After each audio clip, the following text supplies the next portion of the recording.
How are y'all doing this morning? We are at the altar, and this is an intentional podcast. So let's go ahead and get this altar lit, and we're going to start today's episode.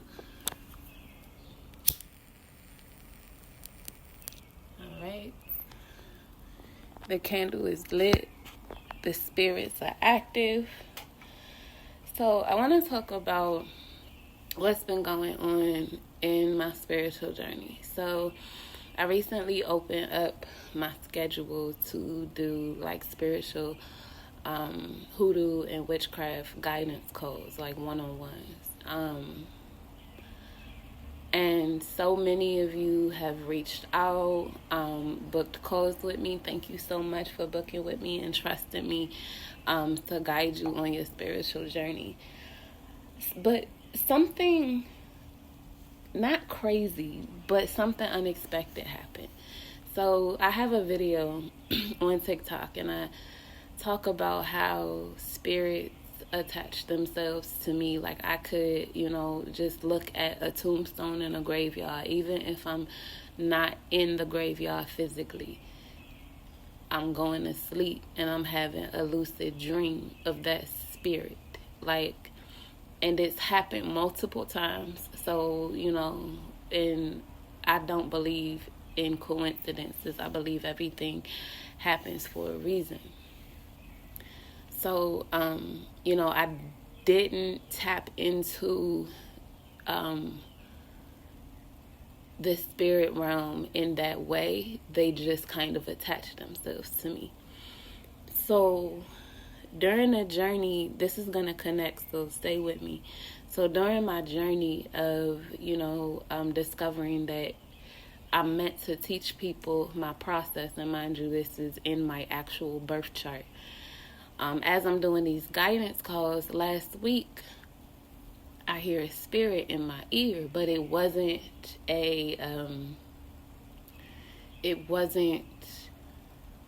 didn't catch me off guard. It wasn't like surprised. It wasn't creepy.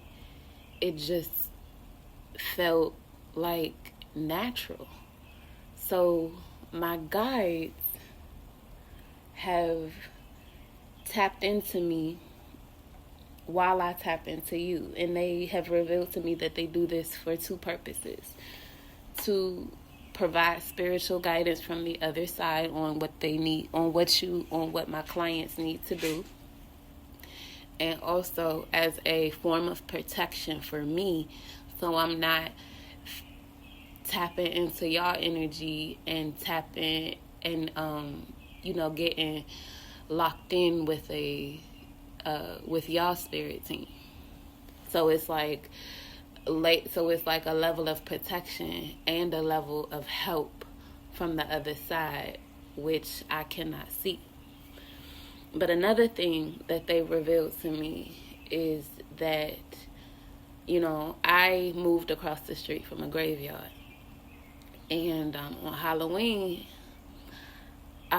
me and my family decided to do a graveyard tour. And on my part, I guess I kind of did this as like a spiritual test to myself, to see, with this new heightened spiritual energy that I have tapped into, are spirits going to attach themselves to me? It felt safe enough to experiment with. It's not like I was pulling out a Ouija board trying to summon, a past loved one or anything. But when I walked into that graveyard, I felt nothing. When I went to sleep that night, and mind you, after we came back from the graveyard, I had everybody rub the soles of their shoes on a pile of salt that I put by the front door. But when I went to sleep that night, no spirit in sight.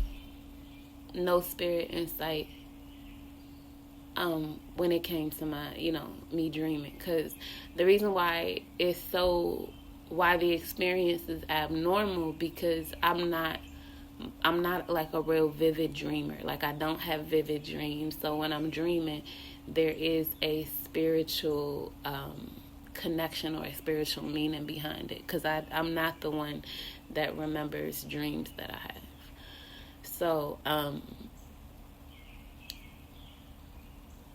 asked my spirit guides recently, like, why that is. And I always tell people, when you are creating an altar, we don't just create any old altar. We're creating a working altar. So the working altar is where you handpick your spirit team. By doing, you create your dream team list. Like maybe your grandmother you think can help you get the house that you need and be able to maintain it, paying them bills on time. Or, maybe you have a friend that passed on, that left before her, before she got to reach her highest potential. Your uncle, maybe you remember him having a really good job and driving his dream car, living in a big house. That would be someone good to put at your altar. And after you build your dream team list, you're gonna start doing divination. And so when you have the okay to open your altar up to these spirits, what's going to happen next is you're going to start setting up rules and guidelines and regulations around your altar. So if you don't want your spirit guides to show themselves to you in physical manifestation, you need to state that. If you don't want your spirit guides communicating with you through flickering lights and moving objects, you need to say that.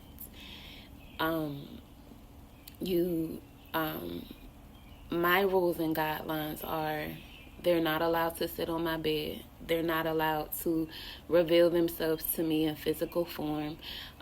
They are not allowed to touch me. They are not allowed to touch my child. They are not allowed to make lights flicker. They are not allowed to move objects. The only things that they are allowed to touch are the tarot cards when I am using them as a divination tool to communicate with them. And what happened was, and this is what my spirit guides told me, that I set up those rules at my altar, and with those rules at my altar, that stands for spirits that are outside of my altar as well. Like I said, I don't want to feel any abnormal energy, so when I walked in that graveyard, I felt nothing.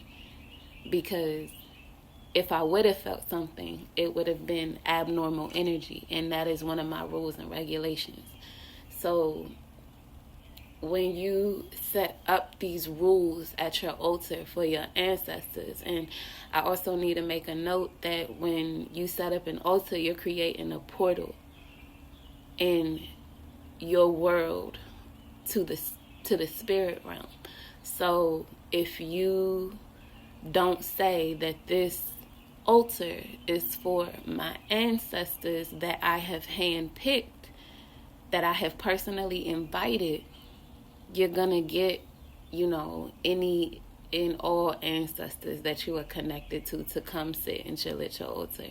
And with this being a working altar and not one of them altars where you're dedicating as a space to, just necessarily cherish them, the ones that are on the altar, they are getting cherished, they are getting fed, and you have a high devotion for them. But the important thing is regulating who you're inviting to your altar. So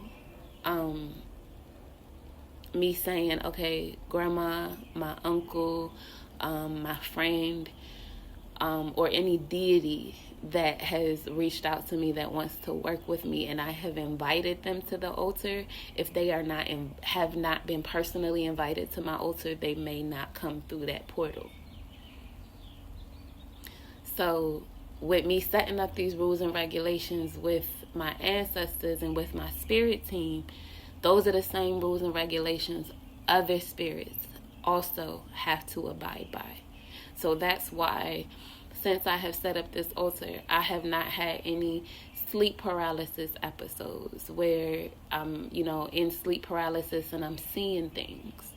I walk into a graveyard or past the graveyard and I can easily touch or look at a tombstone, and the spirit is not going to attach itself to me.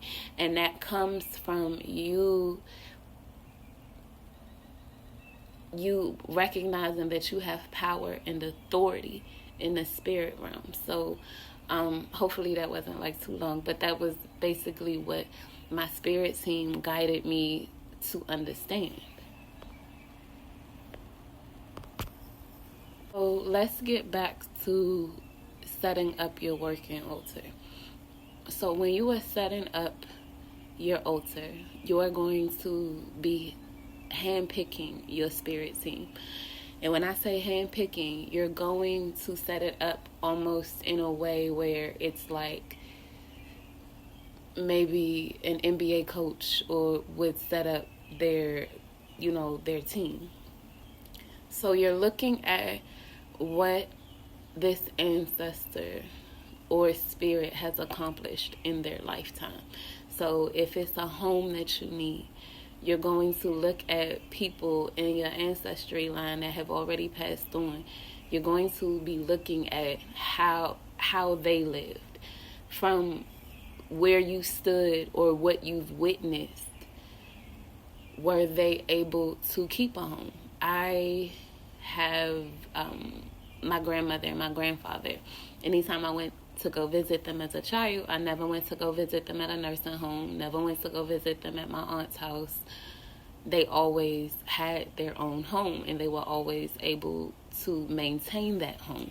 So that is somebody that I needed on my spirit team when I was homeless, to help guide me to be able to not only get a home, but maintain that home.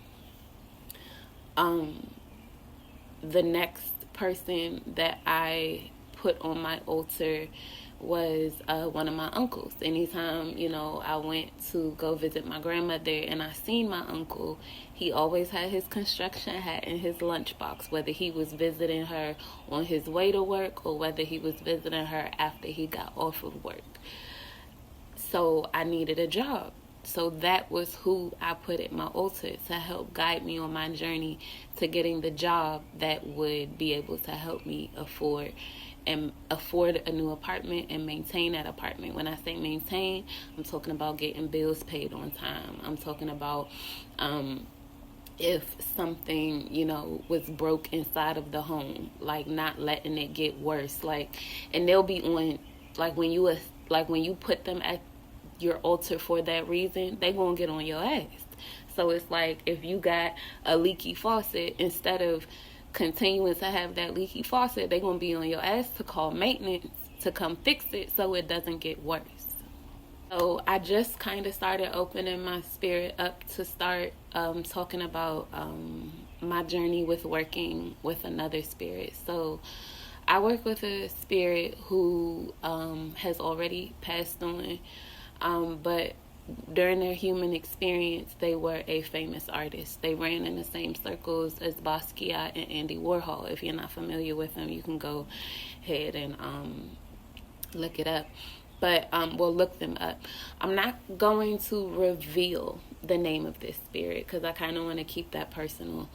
But this spirit has done a lot in their lifetime that I'm trying to accomplish as an artist.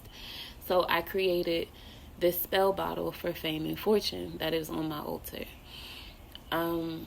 So maybe about a month ago, I started shaking this bottle for fame and fortune. Before then, when things still were like a little shaky, as far as my stability goes, being able to pay bills on time and things like that, I kind of just left it on my altar and it was collecting dust.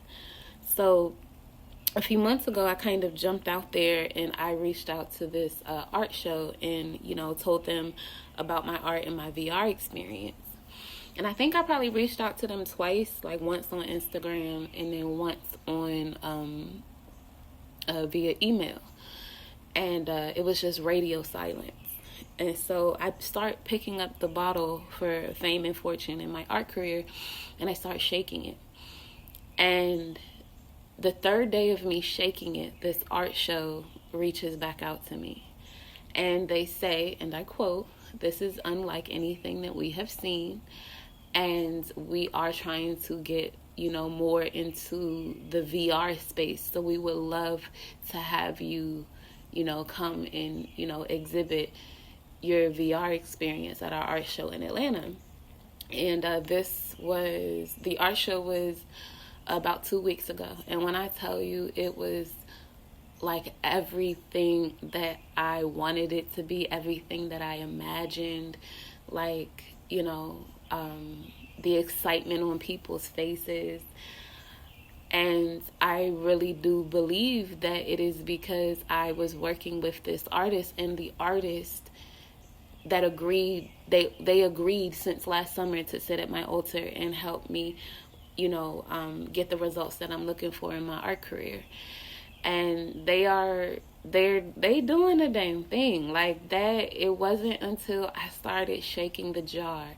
I would still, keep up with, my weekly or daily offerings to this spirit, and they pulled the fuck through. So not only did they pull through with the art show, I was working on this art show.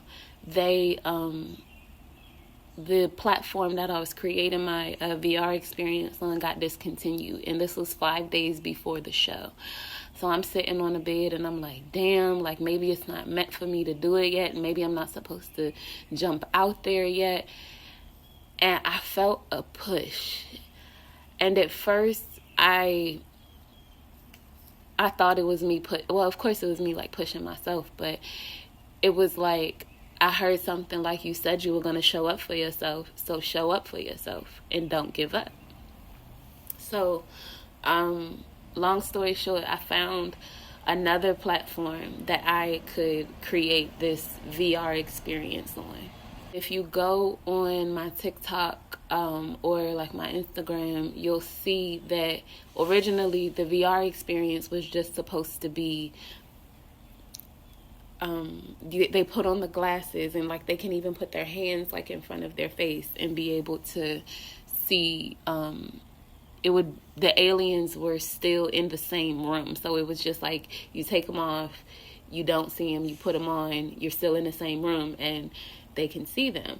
So when the platform was discontinued, and mind you, I have been working on this platform for about maybe 2-3 years to create this, and all of a sudden it got discontinued. And 5 days before the show, I discovered this, and I'm like, I'm not really panicking, just kind of ready to give up. Because mind you, like I was used to taking L's. So I'm like, maybe this is just another L. And so I decided to show up for myself, my spirit team, the spirit guide that got me, the art show, pushing me to like not give up and discover another way. So it was another platform, the platform where like you, like when you go to like do a virtual tour of an apartment, I decided to create a VR world for my aliens to reside in. And when they put the VR glasses on, it was like they were immersed in my world. I just created a 360 photo and I put it inside of that program. And the same day that I discovered that the platform that I was using for 3 years was discontinued was the same day that I discovered the 360 program, and then created that 360 photo, uploaded it to that platform, and next thing you know, I'm immersed in a whole nother world instead of just a room. And it was something that I did not expect to do, something that, I called this art show like a dry run, because I was like, if I call it anything else other than a dry run or a rough draft, I was going to be working off of perfection. And if it needed to be perfect for me to show it, then I wasn't gonna do it. So I just had the expectation of it not to be perfect. And I also didn't have the expectation of it to be as perfect as it turned out. But if I did not have this creative artist sitting at my altar, if I was scared to do divination with this artist, I would not have had the experience that I had, and had been able to, be invited to an art show where artists literally have to arrive there early, pick their spot, and pay for all of the artwork that they want to put up and display and even sell.